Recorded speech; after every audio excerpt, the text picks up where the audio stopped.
அமமுக மாவட்ட மகளிரணி செயலாளர் செல்வகுமாரி மீது வரதட்சணை புகார் கொடுக்கப்பட்டுள்ளது. வரதட்சணையாக ஏற்கனவே 60 சவரன் நகை, கார் உள்ளிட்டவைகள் அளித்த போதும் அடித்து துன்புறுத்துவதாக புகார் தெரிவிக்கப்பட்டிருக்கிறது. அமமுக நிர்வாகி மீது வரதட்சணை புகாரானது எழுந்திருக்கிறது. பாதிக்கப்பட்ட அனுப்பிரியா தனது கணவன் பிரவீன்குமாருடன் பூவிருந்தவள்ளி அனைத்து மகளிர் காவல் நிலையத்தில் புகார் அளித்திருக்கிறார். அனுப்பிரியா அளித்த புகார் தொடர்பாக பூவிருந்தவள்ளி அனைத்து மகளிர் போலீசார் விசாரணை மேற்கொண்டு வருகின்றனர். கூடுதல் விவரங்களை செய்தியாளர் சுப்பிரமணியன் வழங்கிட கேட்கலாம். சுப்பிரமணியன், வணக்கம். அமமுக நிர்வாகி மீது வரதட்சணை புகாரானது கொடுக்கப்பட்டிருக்கிறது. இது குறித்தான முழு விவரங்கள் சுப்பிரமணியன். ஆவடி அடுத்த பட்டாபிராம் பகுதியை சேர்ந்தவர் அனுப்பிரியா. இவர் திருவள்ளூர் மாவட்டம் வேப்பம்பட்டு பகுதியைச் சேர்ந்த ஜிம் மாஸ்டர் பிரவீன்குமார் என்பவரை காதலித்து திருமணம் செய்து கொண்டார். இந்த நிலையில் வரதட்சணை கேட்டு தன்னை கொடுமைப்படுத்துவதாக அனுப்பிரியா பூந்தமல்லி அனைத்து மகளிர் காவல் நிலையத்தில் புகார் ஒன்றை அளித்திருக்கிறார்.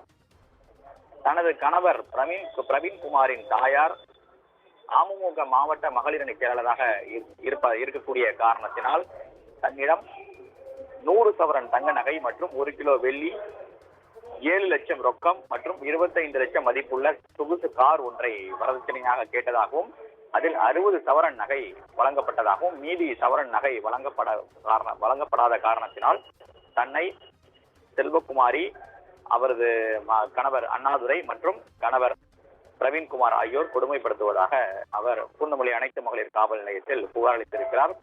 இந்த புகார் தொடர்பாக போலீசார் விசாரணை மேற்கொண்டு வருகிறார்கள். அது மட்டுமல்லாமல் வரதட்சணை பெற்றுக் கொண்டதற்கான ஆவணங்கள் அனைத்தும் காவல் நிலையத்தில் ஒப்படைக்கப்பட்டதாக தெரிய வந்திருக்கிறது. அதன் அடிப்படையில் விசாரணை என்பது மேற்கொள்ளப்பட்டு வருகிறது.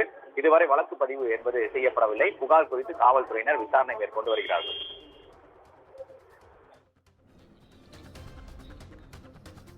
நன்றி சுப்பிரமணியன், விவரங்களை வழங்கியமைக்கு நன்றி.